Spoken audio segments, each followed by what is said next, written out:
Among European families, the story of Cinderella still travels from fireside to kitchen table. It is a tale about a girl whose kindness and quiet courage shone brighter than any jewel or gown. Before we go on, if you enjoy stories like this from around the world, please like and subscribe for new stories daily. Long ago, there lived a kind and gentle girl whose mother had died when she was very young. Before she passed, her mother had held her close and said, "Be good and brave, my little one, and I will always watch over you." For a time, the girl lived quietly with her father, but after some years her father married again. His new wife was proud, sharp-tongued and cruel, and she had 2 daughters of her own who were just as vain and selfish as she was. And so everything in that household began to change. Soon, the household changed. Cinderella, for that was what they began to call the girl in mockery, was pushed out of her own room and sent to sleep near the hearth among the ashes. She scrubbed floors, fetched water, mended clothes, lit fires, and served her stepmother and stepsisters from morning until night. Her hands grew rough with work, and soot often darkened her face. But no hardship could make her bitter. She remained patient, gentle, and full of quiet hope. One day, exciting news spread through the kingdom. The prince was to hold a grand ball at the royal palace, and every noble family in the land was invited. The stepsisters shrieked with delight. For days they ordered ribbons, jewels, silks, perfumes, and gloves. And Cinderella was made to help prepare everything. She brushed their hair, laced their gowns, polished their slippers, and listened as they boasted of how the prince would surely fall in love with one of them. When at last Cinderella asked softly whether she too might go to the ball, her stepmother burst into laughter. "You?" she said. "You in those ashes and rags? The prince would think you came to clean the fireplaces." Her stepsisters laughed until tears ran down their cheeks. Then they swept away in shining clothes and left Cinderella standing alone in the quiet kitchen. At first she tried to be brave, but when the carriage wheels faded into the night, she sank beside the hearth and wept. Then, through her tears, she heard a soft voice. "Do not cry, child." Before her stood a radiant fairy godmother, gentle as moonlight and bright as a star. With a touch of her wand, the kitchen began to shimmer. A pumpkin became a golden carriage. Mice turned into sleek horses. A rat became a coachman, and lizards transformed into powdered footmen. The whole kitchen glowed with a magic Cinderella had never seen before, swirling silver and gold around her like a warm and wondrous dream. Finally, the fairy godmother touched Cinderella's ragged dress. In an instant, it became a gown of silver and pale blue, sparkling like frost in starlight. On her feet appeared delicate slippers, clear and shining like glass.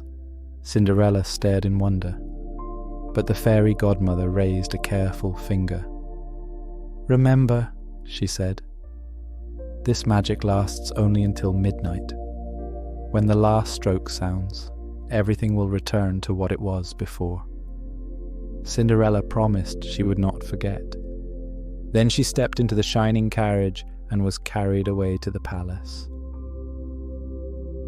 The royal ball blazed with music, candlelight, and gold. When Cinderella entered, the whole room fell still. No one recognized the soot-stained girl from the kitchen. She moved through the hall with such grace and kindness that every eye followed her. The prince himself came down the steps to greet her. He asked for her hand, and through the evening they danced together again and again. He found her gentle, thoughtful, and unlike anyone he had ever known. Cinderella had never been so happy. Yet when the clock began to near midnight, her fairy godmother's warning flashed through her mind. Cinderella slipped away from the prince and hurried down the palace stairs.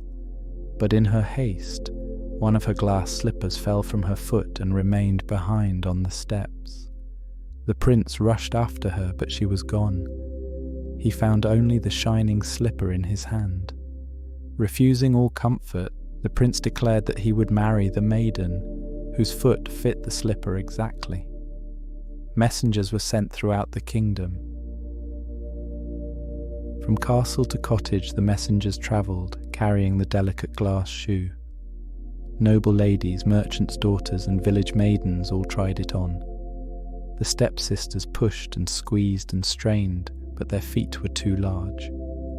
At last the royal servants came to Cinderella's house.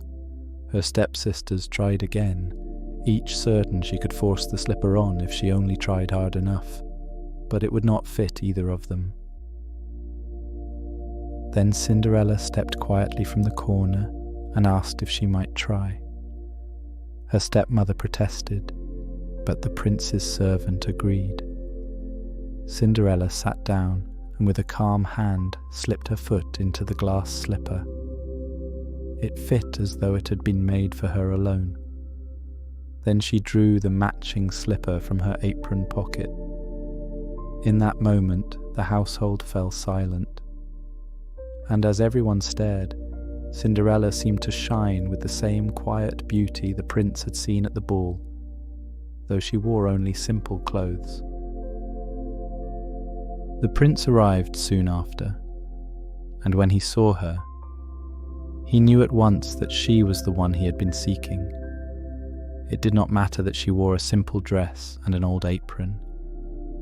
He recognized her gentle eyes, her kind smile, and the quiet dignity that had made her so special at the ball. Cinderella forgave the cruelty she had endured. In time, she went with the prince to the palace, where she was honoured not only for her beauty, but for her kindness, patience, and unshaken heart. And so, after long sorrow, Cinderella stepped out of the ashes and into a life of joy. And there she lived, loved and cherished, for many years to come. Remember, it was not her gown or her glass slippers that won the prince's heart. It was her gentleness, her bravery, and the quiet strength she carried inside, even on the hardest days. True beauty lives in how you treat others, and no amount of meanness can take that away from a kind heart.